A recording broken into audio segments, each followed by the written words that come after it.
Away for another Vaughan boundary. Well, he's a great fieldsman, Philip Tuffers. He often falls over and he's brought it into his batting as well.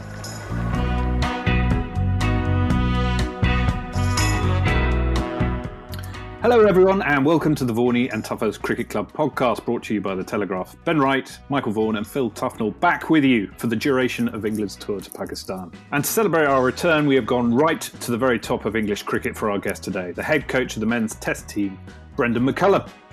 Three of us caught up with him shortly before England departed for Pakistan to talk about his whirlwind start in charge of the red ball side and how he is preparing for his first tour in charge. As well as Test cricket, I'll be asking Mike and Phil for their reflections on England's T20 World Cup win a few weeks ago and the recent big news about the 100.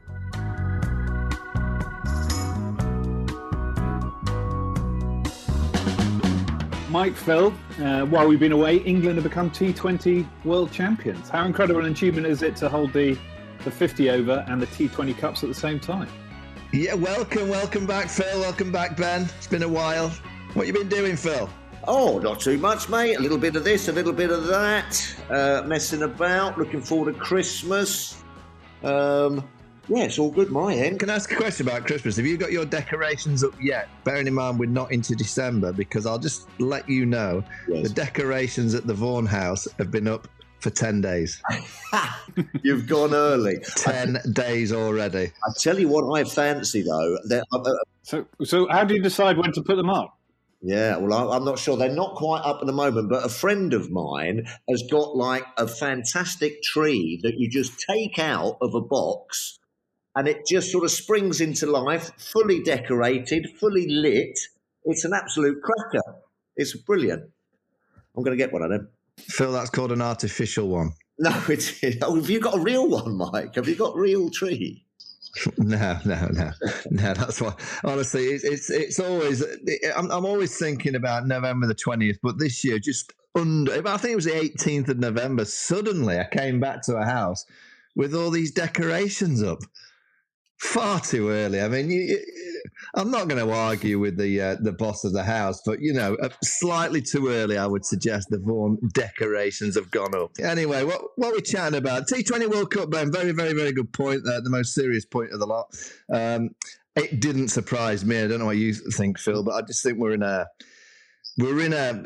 kind of generation of England being the best white ball team by I'm not saying a country mile, but in terms of squad of what they've got. And if you look at them winning the T20, no Jofra Archer, no Johnny Bairstow, Milan was injured.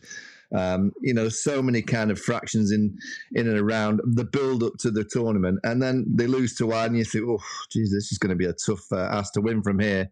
And from pretty much losing to Ireland, they just dominated. They just got their mojos. They got their kind of form. They got their kind of flamboyant way of playing. They became a very good defending team, but also we know with good teams that can do it either way. They've got a magnificent set of white ball players, the best in the world by, as I said, just quite a good distance at the minute. Yeah, I think they were the best all-round, well-balanced side, weren't they? And proved that and played under pressure, had to get over the line on a couple of occasions and did it. Ben Stokes again. I think Ben Stokes plays more shots in Test cricket than he does in white ball cricket. He really did play some mature sort of innings. Best all-round side, best balanced side, and could win from sort of like, and prove that they could win from sort of like any situation. A great performance, and as Mike was saying, looking like the best white ball side out there. And I think also just had that extra gear power-wise. You looked at some of those sides and you just thought to yourself, well, if you get the main guns out, you're going to kind of restrict them to a decent total, or they're not going to chase down a total. I think we get with England, you got the likes of Mo coming in and these guys coming in down the back end. You can still set a score even if you lose 3 or 4 early doors. Yeah, you talk about the power and the flamboyance, but it was that man again, wasn't it? Ben Stokes in the final, with an innings that was just really, really measured, and showed his value to the side, being able to sort of take him over the line. And it was his first T20 international 50 as well, which is kind of a remarkable time to do it. I actually thought his innings against Sri Lanka in the group stages, in Sydney, where it got a little bit tight on a used wicket. I thought that was a special innings, but I don't know what Phil thinks, and I'm not degrading any players from the past at all, but I've never seen an England player play with so much calmness and coolness and clarity under pressure with the batting hand. You think about the World Cup final in 19, you think about that Headingley innings, now this World Cup final. So he's done it in 2 World Cup finals. He's won a test match single-handedly from a ridiculous position. I've not seen an England player with the batting hand look so cool, calculated. I thought against Pakistan, actually, in the final, they were starting to get a flap on. And we must say that I honestly think if Shaheen Shah Afridi had stayed fit, I thought England were just losing the momentum in those middle overs, and then suddenly Harry Brook was out, and then there was loads of pressure on him, and then he comes on, bowls that one ball, it's a dot ball to Moeen Ali, and then they have to bowl Iftikhar, the off spinner, and it was those 5 deliveries for me that completely changed the momentum of the game. But it's not taking away anything from England. They deserve to be the champions. They're the best team. They've had a little bit of fortune in 2 finals, actually. The final at Lords, there was a little bit that went their way. This final went their way. But I really do believe that you earn the right to have that little bit of fortune. And England have had it in the finals, but some other teams, when they've won cups in the past, they've had it in semi-finals, quarter-finals. You earn the right to have that little bit of the rub of the green. And, England capitalised. It was that man, Ben Stokes, the best you've seen under pressure, Phil, with the batting hand? Well, I think he's getting that way, isn't he? Loves a crucial moment, loves that sort of like pressure of being the man to do the job, and as you say, get people over the line. And he seems to be putting himself in those positions where he can do it, doesn't it? There was a sort of he didn't quite know his role, I thought, a little bit coming into this T20, but I think that they've found that sort of role for him in that sort of mature way of going about things, and I think he did it brilliantly. Yeah, no, I mean the all-round cricketer. What would you call the role? He's a closer, right? Well, yeah, but not necessarily a finisher. Not a finisher, but a closer, if there's a difference. I'm not sure. But, just that guy that you want in the middle, when the chips are down, and as Mike was saying, that things are starting to get a little bit of a flap on, you want him there. And that's what he's done beautifully. And Mike, as a batsman, can you define what it is about how he goes about his innings that allows him to do that? Is he just able to get into the zone better than anybody else? Is it cricketing intelligence? So he's... his awareness of the situation? What is it? Oh, I think it's everything. I think it's realising that, I think when you're chasing a number that's not huge, I don't think the rate was ever, so high that he had to panic so much. England got off to quite a good start. They got, a few early runs, so the kind of rate was never too kind of high for them to worry about. I just think he has that clarity, and I think what he does to the partner at the other end is keep them calm as well. I think that's a real skill, but he also knows he's got the power to hit the boundaries down the back end. You get taught as a kid, be there at the end. Just make sure. And I tell you, it takes bravery to do what Ben Stokes does, because the pressure was building. And I do think that Iftikhar, if you look at that Iftikhar, and there was a ball that just fell short of Babar Azam at long off, that could easily have gone to hand. He then just chipped one just for 6. So those 2 shots where he got away with one that just dropped short and one just went over the line, they're the moments. In white ball cricket, you have to be willing to take risk. It's when you take that high risk, and if it comes off for you, you're away. And people like Stokes, once they're away, they're very difficult to stop. But I will say, I thought the T20, the rain, affected the early parts, but I have to say, the Indian support and the Pakistan support, if you take away the Indian supporters and the Pakistan supporters, the Aussies weren't watching the Aussies. No. They weren't coming out in the numbers to watch the home team. England had a few expats and a bit of Barmy Army there. But if you took away Pakistan support and Indian support from that World Cup, I don't think there were many people watching. Without those 2 sets of supporters, they brought life, energy. Actually, when India played Zimbabwe at the MCG in a dead rubber, I think there was 88,000 people there.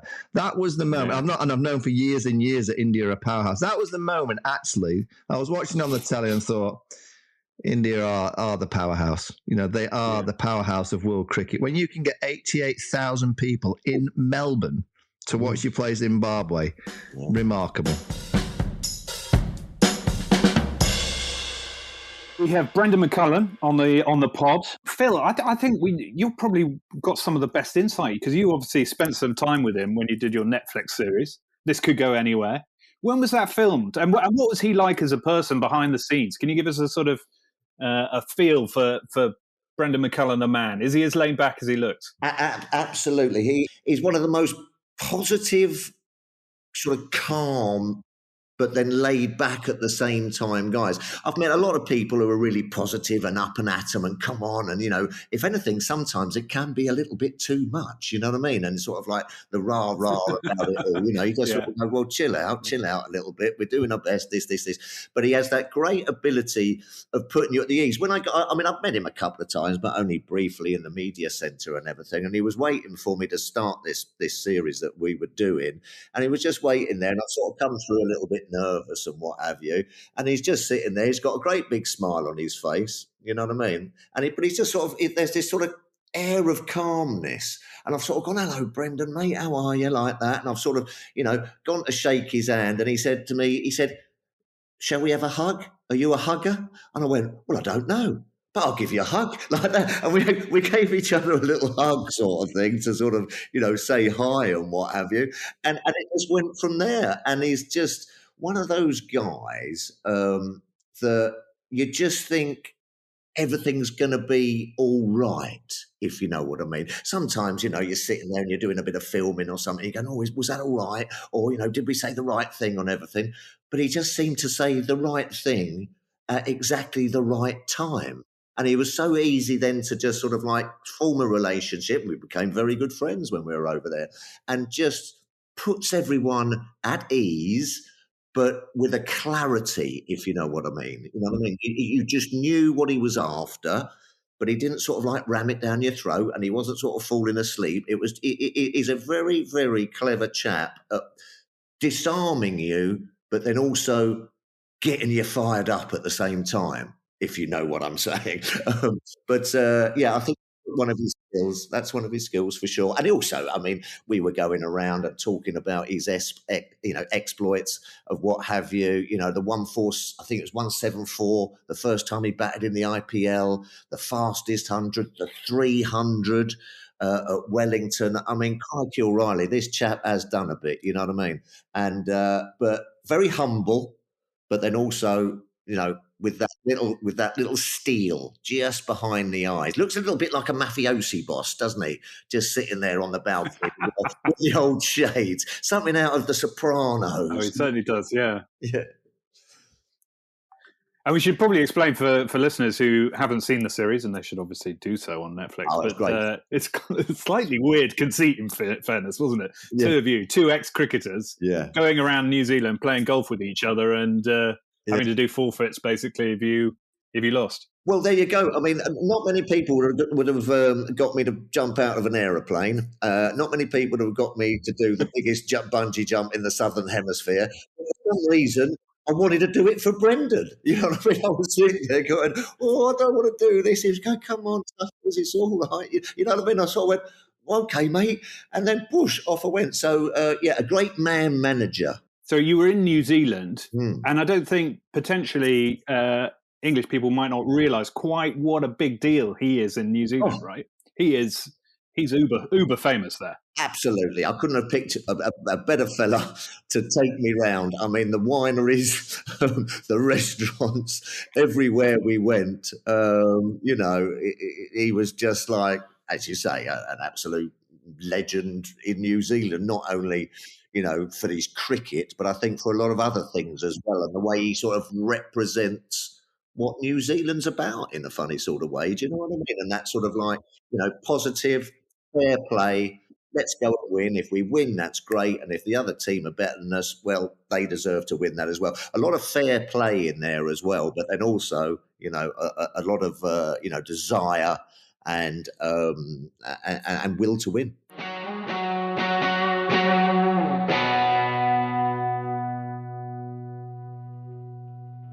So we only really do big name interviews on this podcast, but today we've got one of the biggest because we're joined by the head coach of the England Test team, Brendon McCullum. Brendon, thank you very much for taking time to talk to us. You're joining us from the England training camp in the UAE before you head off to Pakistan.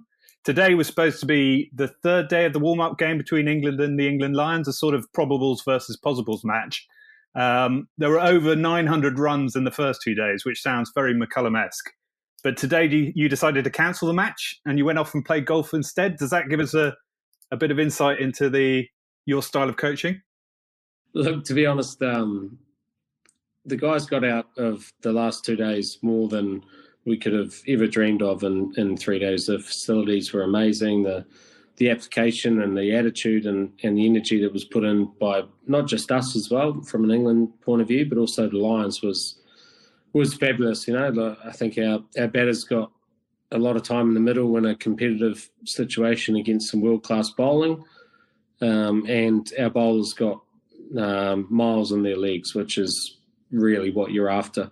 The fielding was fantastic as well. So when it sort of boils down, we felt there was some areas where we could try and get some real volume into some of our batters this morning, which would be of more benefit than trying to potentially play what would be kind of like a fourth test match. So yeah, we got it done and we're really pleased. And, I think everyone was really happy. The fact we got to play golf this afternoon was a bit of a bonus, but it's from our point of view, fun's quite an important element of what we're trying to achieve as well, and we got to add a bit of that to it. Baz, where have you been all my life? Where have you been all my life? Why weren't there coaches around and people running cricket teams like you when I was playing? Days off for golf. Is that a real sort of specific thing that you're trying to bring into the boys, just to try to, once you're done, and, let's go out and enjoy each other's company and get what we need and then go and have some fun and play like that on the field? Because last summer, mate, was just... It was something to behold the way the guys played. What was it? 4 out of 5 chases, full crowds, on the 5th days and everything. It was sensational stuff, mate. Well, Tuffers, I reckon you know how I kind of roll first and foremost. And I think along with the skipper, who is very much of the same kind of ilk, we want the guys to enjoy themselves. The game is so hard, right? Like, we all know how difficult the game is, and there's so many demands on us, and we're judged by our results, but ultimately we want to make sure that we leave an impression not just on the game, but leave an impression on ourselves as well. For this period of time in our lives, we want to have a great time and sort of go out there and try and achieve some special moments. So from our point of view, we look at it and we say, what do we need to be at our absolute best to be able to perform in Pakistan? I think the last week or so has been a lot about building camaraderie amongst the group. One lesson we had from earlier on in the year was that because now the team's very separate when you look at how things work amongst the T20 one day and test setup, is that a lot of our guys, they go off and they do their own thing, or they play for their counties, or they're off playing for various teams throughout the calendar year. So if we're trying to bring a camaraderie to ask these guys to do certain things which might test their or push the boundaries, so to speak, then we need to get them together earlier. We need to bring them together a little bit earlier, and a lot of that is not to do with cricket, but it's about breaking down some of those barriers and spending time socially, and whether that's golf or at the pool, or there's many different things that you can do to try and force the boys together to spend time together and break down some of those barriers. And once that's done, you spend a couple of days together, and then you start putting the graft in and ticking off some of the skill aspect of it. But that's the idea. I don't know if it's going to work, Tuffers, to be honest, but that's kind of the idea. I just look at it I look at it like when I used to play, what would I like as a player? And that's what the skip keeps saying was, I think the boys are like this. So hence why we try a few of these things, and we'll see where we land. Yeah, just quickly talking about Pakistan, you brought in the new young leggy, Ahmed. Thoughts on him? He looks a talent. Yeah, it was a really interesting one that Tuffers, because you look at him and in isolation and that selection, it looks a little bit rogue. But when you sort of think about the fact that we've been, well, not so much me because I've only been in the job, a couple of minutes, but everyone else has been scouting him for a long period of time and saying he's a talent which is worth sort of looking at. We felt that he's someone that might benefit from the environment that we've got at the moment. We've got a lot of senior players, a lot of guys who will look after him in the setup as well. And we know that he's not the finished product. He's a long way away from that. But he's got something which is pretty kind of special. And now it's up to us, to be honest. It's up to the senior players. It's up to the skipper. It's up to myself. It's up to all the coaches to now try and accelerate the process to get the best out of Rehan. He is a talent which is pretty exciting. But we'll have to persevere through the next little while to find out if we can get the best out of him. But I think it's great. I mean, when was the last time that English cricket they invested in an 18-year-old kid and said, you know what, we think you've got something. Let's come along for the ride, and we'll see if we can find it. What is he like as a character? I see him as a player. I see his leg spin. He can whack a ball as well. He looks a real character on the field. What's he like off the field? Well, I don't really know, to be honest, Vaughany. Caught up with him this morning. He was downstairs and he was doing a skin fold test or something, which I didn't really know too much about, but he was down there doing those. And I said, bugger that, let's go and have a bit of breakfast instead. And anyway, we're sitting there at breakfast and I said, what are you into outside of cricket? He said, cricket. I said, what are your passions? What are the things which really drive you? And he said, cricket. I said, what about school? What did you do at school? And he said, well, I left school early because they just wanted to tell me what to do, and all I wanted to do was play cricket. I was like, what a fabulous kind of opportunity for someone like him. He's young and he's got his family is obviously really invested in the game, and he seems really confident in himself. I want to get to know him and I want to try and help him. I've got an 18-year-old kid myself, and here he is. He's going to be 18 years of age and he's going to be on a tour for England to Pakistan. So there's some real opportunities in there, and there'll be some challenges along the way, but it's our job to get the best out of him. So hopefully we can do that over the next little while. And Baz, I'll give you a heads up. He's got a brother who's a little bit younger. Well, he told me he's better. Well, the reason why he ended up bowling leg spin, I think, because his brother bowls outstanding off spin. So I reckon in the next 5, if you're going to stay the England coach for the next 5 years, it wouldn't surprise me if you had two brothers playing for the England side together as spin twins. Well, he told me his older brother's better as well. Well, I haven't seen that one. I've only seen the younger one. Yeah, he said left arm seamer. He said he's a jet. maybe he's taken up a scouting role.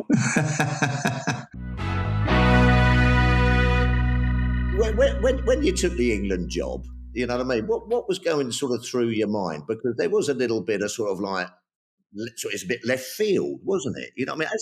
Has it measured up to your expectations, or what's it? How's it sort of like come over you? Or how are you finding it? You know what I mean? It's all been great, the results on the field, but have you been loving every minute of it as well? Yeah, well, I had a pretty good life beforehand, Tuffers. I was doing a couple of radio things. I was doing a little bit of commentary, a little bit of IPL coaching. I was having the odd road TV show with a couple of, with a bit of a legend from over there in the UK. And I had a great gig, like proper gig. And I certainly wasn't chasing anything. I didn't really want the job as such because I thought it was something which would be quite a big gig. But now I'm in the job. Honestly, I'm absolutely loving it. The opportunity to work with Stokesy is something that is a once-in-a-lifetime opportunity. Like, he is an incredible human being. He is a rare talent that has come across our game, and his vision for where this team wants to go is so aligned to how I like to see the game played. And I think we both see our role as trying to ensure that people want to go and watch us play, which is kind of cool. Results aside, I know we're judged by them, but from our point of view, we just want to put bums on seats and entertain people and try and see the best players that are rocking around England, full of talent, realise some of that talent and entertain the world. On that, Baz, when you were interviewing for the job, to what extent did you sense that the conditions in English cricket were such that it would be receptive to your particular cricket philosophy? Well, I didn't really worry about it, to be honest. If you want me to do the job, then this is kind of how I live my life, and this is kind of what I'm into. And if that works for you and that's what you're after, then sweet as. If it's not, then that's cool too. You know, I'll go back to rocking around the other circuit that I was doing. But, you know, yeah, it was a good process to go through, and I enjoyed it. And if they had have chosen, Rob Key and the other group of people had have chosen someone else, then that's cool too. But, you know, I've always been very authentic with how I like to sort of go about things. And, you know, if it works for you, then cool. If it doesn't, then that's sweet as too.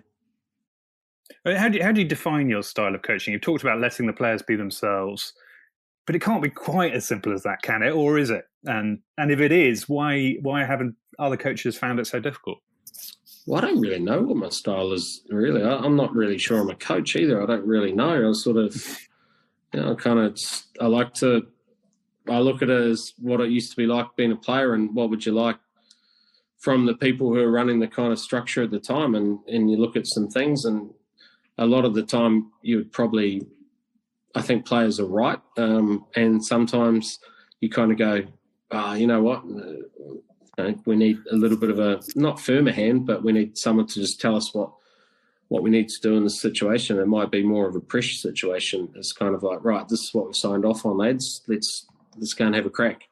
You know, this is what you've all agreed. So let's do it, and sort of remain on task. But I don't really know. I'm sort of feeling it out myself, to be honest. I just try and turn up every day and be consistent with the guys, and I just want to see them be as good a players as what their talent suggests. One thing I have noticed since I've been in the England job, I thought England players were good. I didn't realise that they were as good as what they are.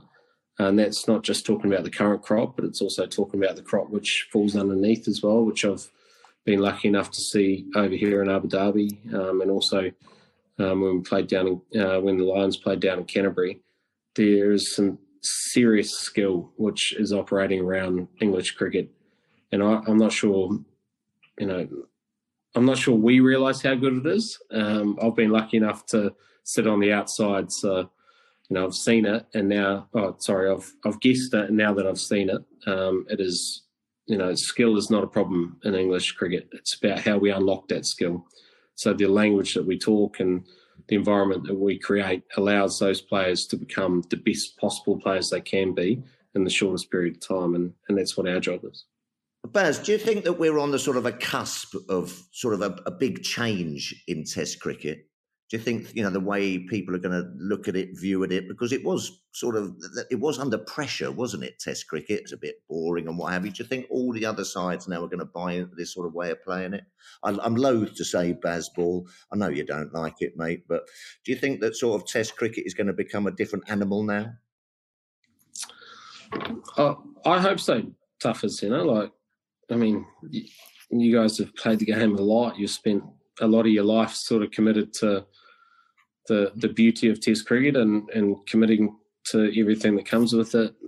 I was lucky enough to play over 100 Tests for New Zealand, and whilst I had a great life playing T20 cricket and short version cricket around the world, for me Test cricket was always the pinnacle. And I remember doing a speech at Lord's a few years ago, and it was about where's the direction of Test cricket going, and I remember saying like exactly that I love it, and to me it's the pinnacle of the game, but enjoy it while it lasts because it's a dying sport. And that, I guess, for me was one of the real important aspects of taking this job on, is there's only one team in the world, in my opinion, that can ensure that Test cricket not just survives but also thrives, and that's England, because of not just the resource, but the fan base, the history that follows the game. You look at this year, and every Test match pretty much was sold out, and there's so much following for the game. so our opportunity and what's in front of us is we have an opportunity now to be able to say Test cricket can survive and it can thrive for who knows how long.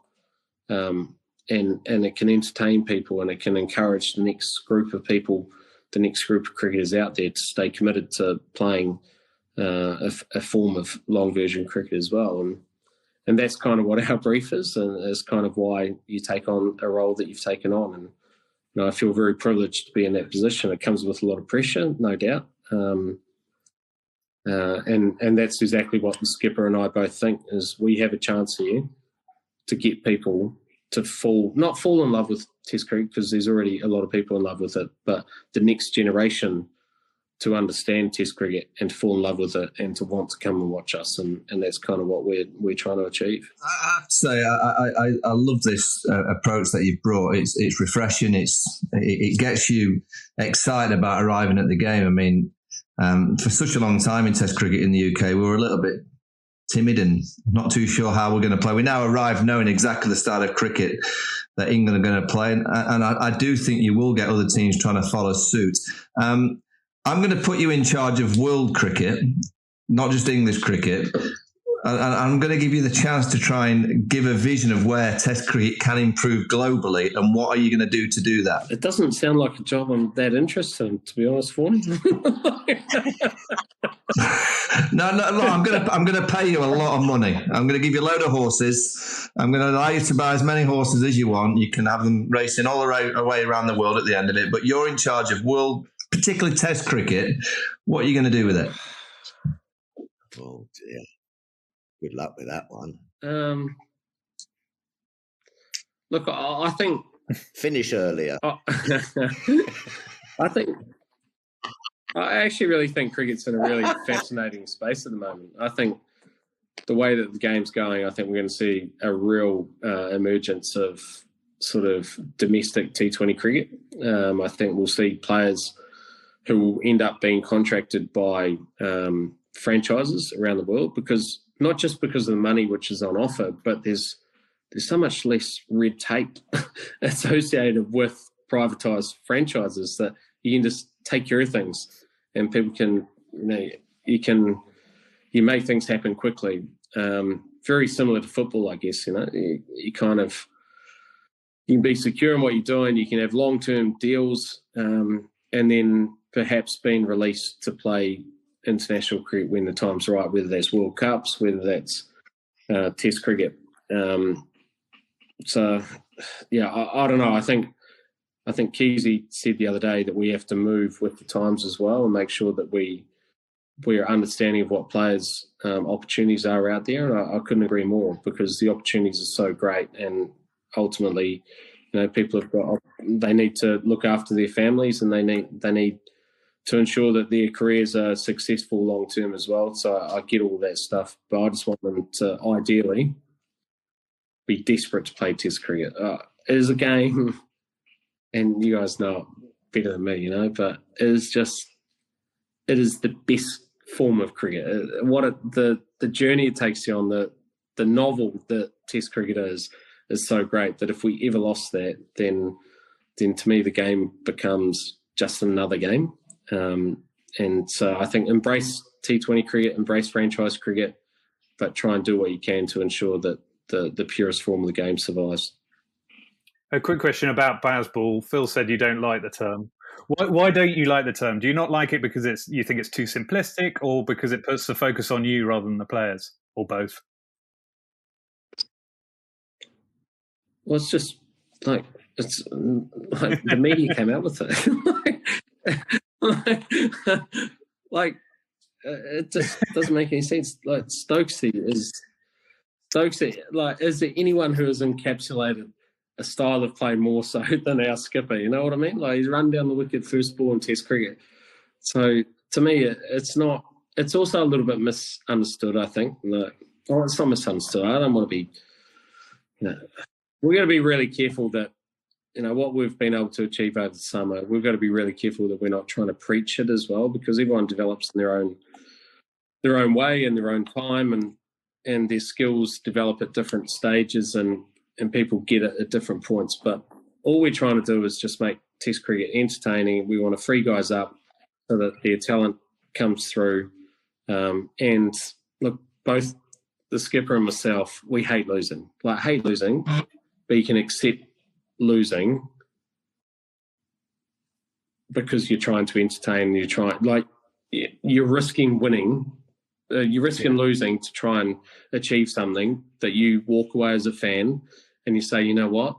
I've had a great day. I've had an absolute great day. We got beat, but gee, I've had a great day. And that ultimately, that's what you're trying to achieve, right? It's like watching a movie. You sit there and you got all the big actors. If it doesn't grab you, then it's kind of pointless. But from our point of view, at least we're going to fire some shots and we're going to try and achieve it. And if we don't, well, that's okay too.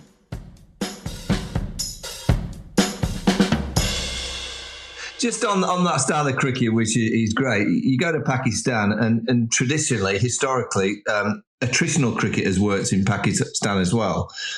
Are you the kind of team that's just going to go and play this kind of expansive way all the time, or are you going to try and adapt to the conditions potentially that you might find in Pakistan? Yeah, I think that's a really good question as well, Vaughany, because we don't really know the conditions. But if you look at the sort of last few series which have been over there, it has been that sort of attritional type of cricket. We've got a little bit of mail that the conditions might be slightly different, but we'll wait and see. And hence our whole preparation has been just get yourself ready and we'll work it out once we get over there.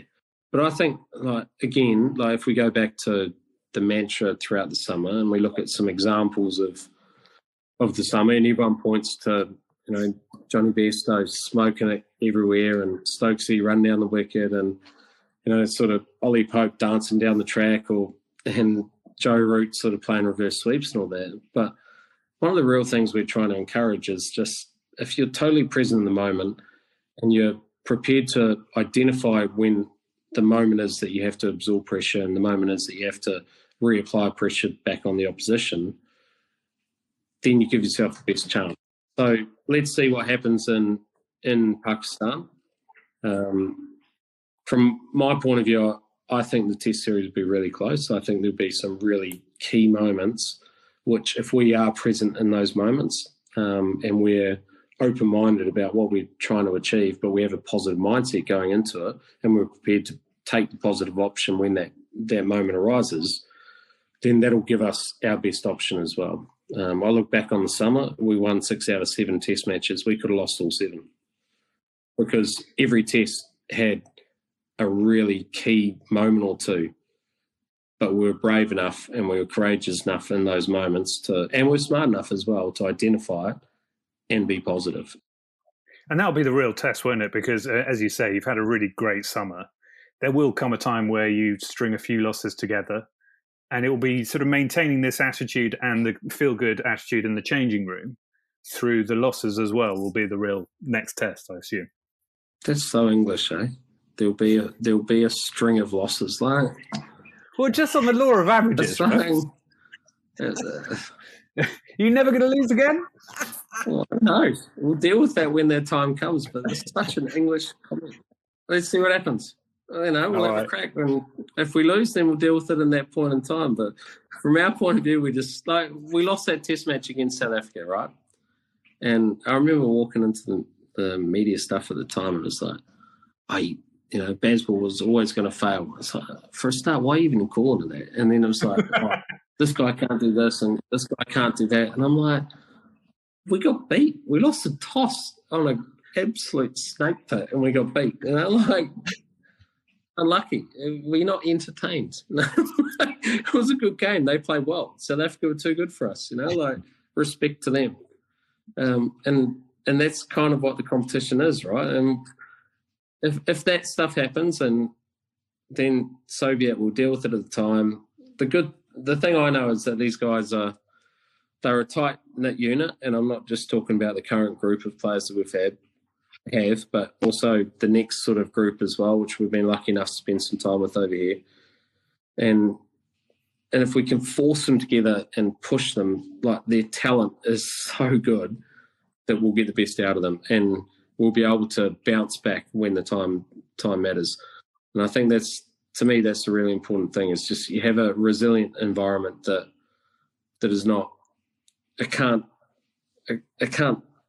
move with the wind, if that makes sense. You just got to, but we believe in what we're doing. There'll be times where we get beat, where we play well. And that's okay.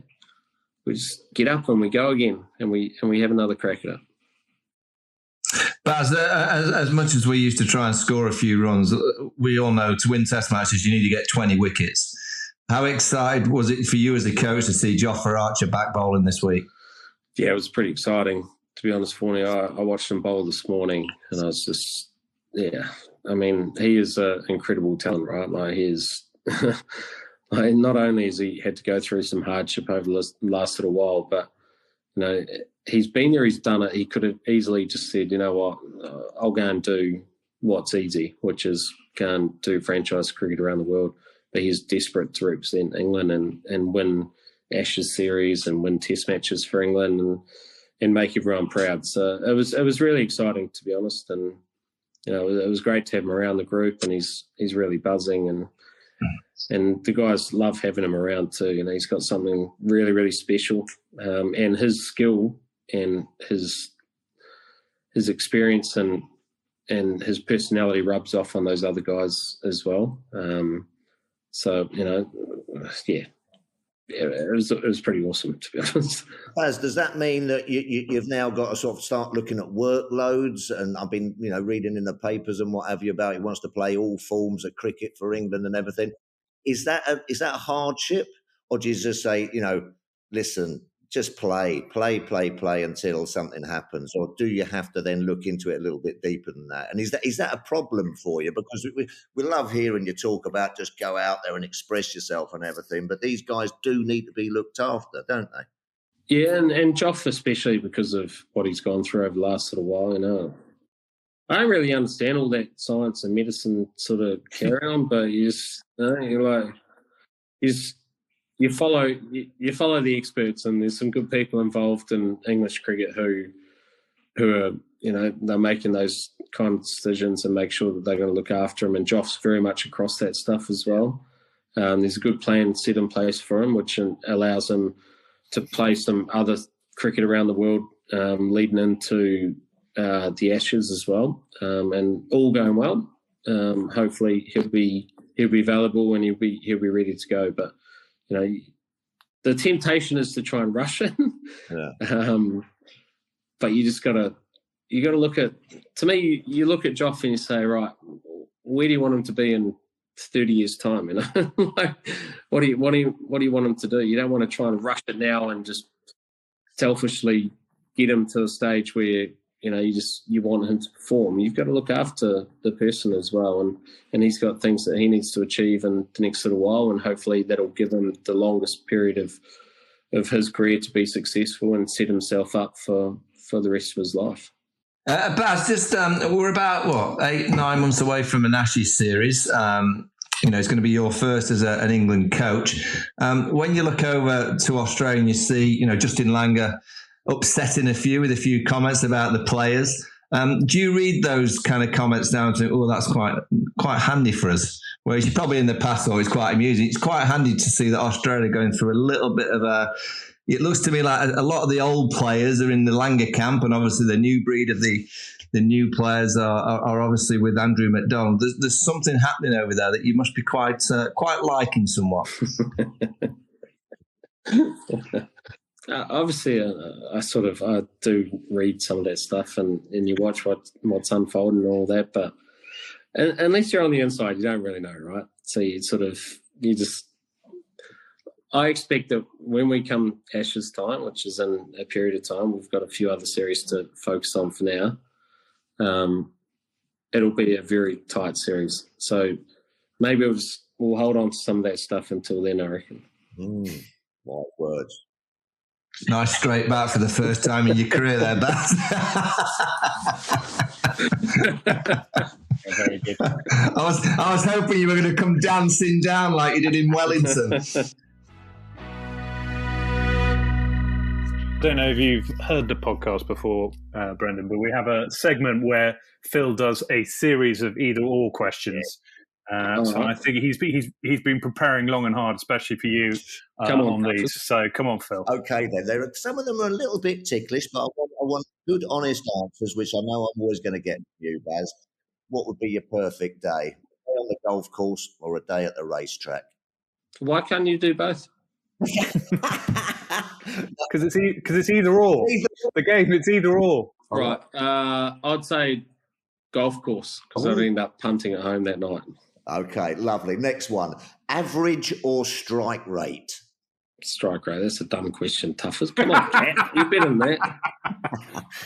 Right, next one. Here we go. Scoring the fastest ever Test century or keeping Dan Carter out of your high school rugby team? I mean, wow, that is something. Well, they both are. Fastest Test century because I had 50 of my mates there that day, and it was a hell of a night the night before too. I remember you talking about that, Baz, that fastest 100 when we did our TV show, and you said you went out there and it was zipping around so much that you thought, if I try and get stuck in here, I'm just going to nick off. So you just decided to tee off, didn't you? Well, I watched Kane Williamson, who, in my mind, had the greatest defensive technique in world cricket, get 7 off 70 balls. And I was like, there is no chance I can score a run out there if I'm trying to defend. So I'm just going to swing for the hills. So about an outside leg stump. And I was like, I'm just going to cut anything on off stump. And if it's pitched up, I'm going to swing as hard as I can. And I got lucky. I left it in the hand of the cricketing gods. Talking about Kane Williamson, I'm going to put you in a tricky position here now, mate. Kane Williamson or Joe Root, and you can't have both. There you go. Oh, sorry, mate, but you've got to take that. Is a tough question, eh? I didn't realise it was so hard hitting this podcast. Oh shit! I'm going to say Joe Root. And there's one definitive factor, okay, and that's that he played a reverse lap in a Test match, which went for 6. So it's like he gets my vote. Good answer. The last one, okay, being thrown out of an aeroplane over Lake Taupo, or doing the highest bungee jump in the Southern Hemisphere in Queenstown, which I both did and you bloody didn't. I'm so sorry. Like, I feel so bad about that, you know? Like, we had a great time together, but it was just, you know, I mean, Dawn said to me that I had to make sure that you enjoyed all of the setup which we had to offer, but I think I would go for an aeroplane because you said to me that was a great experience. It was. Whereas the bungee jump, like, you look terrified. I actually thought you may have shat yourself. I think a bit did come out, actually, but it was great fun. I love it. Dear. No reason to apologise. If Phil had been better at golf, he wouldn't have had to do either. Correct. Well, he actually beat me at golf as well. We just manufactured it, didn't we? Yeah, we had to make sure that he had to do all those fun activities.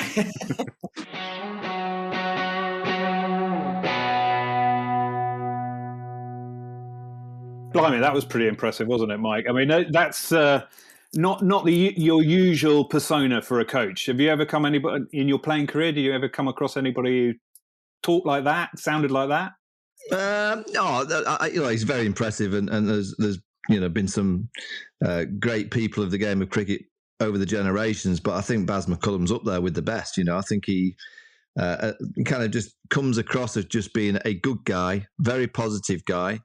I think it was a year or so ago when he got the role, and I was a bit circumspect about him because I thought, oh, wait a minute, him and Ben together could be a little bit chaotic. Wasn't quite sure about Baz and Test cricket coaching. Did he really want to do it? He alluded to himself of why he didn't need to do this role, but the combination that those two have created very, very quickly inside 7 matches is remarkable. And the kind of joy of wanting for us all to watch Test cricket and watch them in the summer was great. But going to Pakistan, you get a sense that they're going to have a good go again. you get a sense that they're not going to suddenly go, oh, we'll try and play attritionally and try and wear the Pakistani players down. I think they'll try and play aggressively. I actually loved the fact that he called off day 3 of the warm-up game. Because I like people, and because history is irrelevant. History, what's gone in the past, is irrelevant when you're in the here and now. I think what he's trying to do is say to this group of England players, and you've got to remember, a lot of these players have played in the England teams of the past where, particularly the last test team, which went through COVID times, it wasn't easy, but they were quite a hard watch because we were never sure how they wanted to play and we were never sure how they wanted to be. Now, the most impressed that I've been in terms of the way that they've played has been obviously flamboyant, great, but it's the fact that he seems to have got Jimmy Anderson almost smiling playing Test cricket, and Stuart Broad excited about. These are the guys at the end of their careers and have been through, 2 generations of playing Test match cricket, and they've played a style of cricket that's been very attritional and wearing the opposition down. And for Baz McCullum and Ben Stokes to almost say, "Look, we're just going to have a right good go, and we're going to have a good laugh doing it." It looks like a set of players and a group of individuals and a group of management. You know what, Phil? I'd love to be in this setup. As ex-players, I only ever get jealous when I look into an environment and think I would want. And I'll be honest with you, I haven't looked into the England environment in Test cricket for a long time and thought I want to be a part of it. I've always watched it and looked at it and gone, God, it looks a bit dull. Well, this environment, I go, I want to be a part of this little group. On to some of the specifics for this Pakistan tour. We are going to have to talk about openers again because that's still a big question mark. Do you think Duckett's done enough to earn a shot? Duckett, I think yes. Looks to play the sweep shots, looks to play spin. I can remember that he didn't have a great tour in India, did he? I think he just kept sort of... Ashwin just kept knocking him over. But I think he's adapted his game. He's that kind of guy. As a spin bowler on flat decks, you want guys, as a spin bowler hitting you into your field. I think that the likes of Duckett, he can play reverse laps. He can sweep in front of the square. He can paddle it round the corner. He looks to play a lot of sort of cross-bat shots. So long as he gets himself on those Pakistan tracks, I think he's a tricky bowler, a tricky batsman to bowl that for a spinner. So I think he will get a go, yes. And Mike, what do you think, Livingston as second spinner? Yeah, I mean, I think they're going to react to the conditions, but yeah, I think Livingston will play. I actually think he's going to play quite a lot of Test cricket in the future. Yeah, with Baz McCullum, Ben Stokes, I just think Liam's almost like the perfect style cricketer for them. Will Jacks is exactly the same. They're cricketers that if you got them batting at 7 or 8 in Test cricket, you look at Liam Livingstone's first-class record, it's better than most players that have been picked over the last few years. He's technically quite good. And obviously he's an aggressor. He can bowl off spin, leg spin. I don't think his spin will, rip up any trees. I don't think he'll be getting 6 and 7-fers, but I think he'll contribute. If England get runs on the board and it gets to days 4 and 5, then there's a bit of rough for him to bowl into. I think he can get, some nice handy wickets. He's a good fielder. And he just looks the kind of cricketer that he's almost stumbled across the Test team at exactly the right time because he's got 2 perfect style characters running the side. Will Jacks will be excited as well. Whether he'll play in the Test series, we'll have to wait and see. They picked Rian Ahmed, 18 years old, from Leicester. Do you think he'll play in this tour, do you think? I think he will, yeah. I think there's a very good chance that he might do, yeah. I think there is a chance, especially in the second and the third Test. Just going back to Livingston a little bit, there again, as a spin bowler on flat decks that aren't doing too much, I don't want to see Liam Livingstone coming stomping to the crease. That was exactly what I was thinking. I mean, if you're the opposition, you've got 6 wickets down, and out of the pavilion appears Livingstone. It's a nightmare, isn't Absolutely, it? But the likes of Livingstone and the likes of Duckett, they've just got to get their tempo right in Pakistan. You've got to get yourself in. As you say, you've got to have that technique. Mike, you always say this, that you've got 20 balls. You've got to get past that first 20 balls. You can't go running down the pitch because Test match cricket is different. You've got to get yourself in, get yourself to 10 or 15, and then look to start putting on the gas. You know what I mean? So I think that they'll be talking about that, about how to craft their innings is, but crikey O'Reilly, it's a bit like a Gilchrist coming in. It's a bit like a Gilchrist coming stomping down the steps of the Oval. But I do reckon, Phil, of all the teams you play against, I reckon the hardest team to get in against is Pakistan. Absolutely, especially early on. Your first 20-odd balls against Pakistan, they can be a nightmare because they just up the tempo. As soon as they get one wicket, the crowd get excited, they get excited, and suddenly you'll be facing balls that coming down from the seamers at 6-7 miles an hour quicker than their average. They just kind of, they put the tempo up somewhat. So that's an absolute... The worry for England on this tour is 20 wickets. In the summer, they did great. They got 20 wickets. The pitches were pretty flat, and England just worked away in a system. But in Pakistan, the wickets can be flat, and generally you need pace. England haven't got any. Wood's not playing the first game. Joffre's injured. Ollie Stone's not around. So I don't see the pace element in the England side, and they don't have a world-class mystery or a world-class spinner. They have very good orthodox spinners, but in Pakistan, if you look at the way that they've been beaten at home, Australia beat them with pace. Yeah, the likes of Mitchell Stark, Cummins bowling quickly. England don't have. They have Anderson, they have Ollie Robinson. Hopefully Wood will play a part during the back end of the series, but I'll be very interested to see what tactics Ben Stokes and Baz can create to put doubt in the Pakistani batters' minds on flat wickets. And there might be movement on days 1 and 2 because I believe there's a bit of grass, but there will be times where it's flat. Yeah. And how are England going to get the wickets? Yeah. One thing we should mention is Ben Stokes, who has said he's going to donate his match fees to the Pakistan flood appeal. He tweeted out, "The game has given me a lot in my life. I feel it's only right to give something back that goes far beyond cricket," which is obviously an amazing gesture. We'll leave a link to donate to that cause in the show notes if you want to make a donation yourself.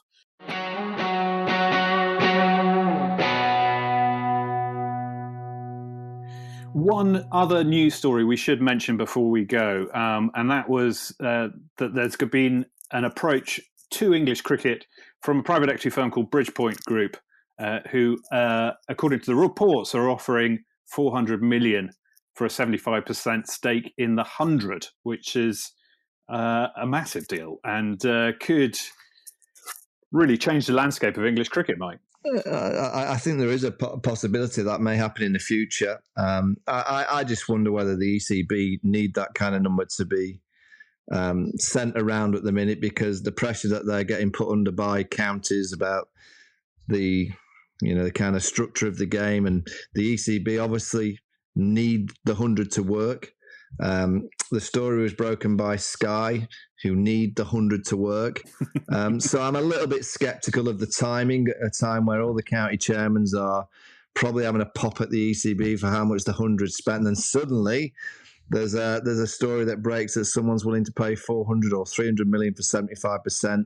I do think it will get sold in time, but I don't think this is the right time to be selling anything if you don't have to. But I think it may have been a story that was to maybe shut up a few county chairmen or chair people around the county game who have not quite been forthcoming in supporting the 100, would I say. I have to say, I love your cynicism, Mike. You'd make a good journalist. Having said that, though, it's a good number. It's a good number, whether it's right, wrong, or not. It's a lot of money. Phil, let me say, if it's worth 300 million for 75% now on the back of 2 seasons, and particularly this season where it wasn't quite as powerful, we all felt, as the first season. Just wait a couple of years if it really does start to fly a bit. Yeah, maybe Bridgepoint feel that they may have a bargain at that price. So I wouldn't be selling anything at the minute. Yeah, well, it's also like all assets at the moment are a little bit depressed. So you want to wait until we shake off the recession. Right, that's it for today on the Vaughany and Tuffers Cricket Club. A huge thanks to England head coach Brendon McCullum for his time, and to Mike and Phil too. A reminder that if you have any feedback for us, it's much appreciated.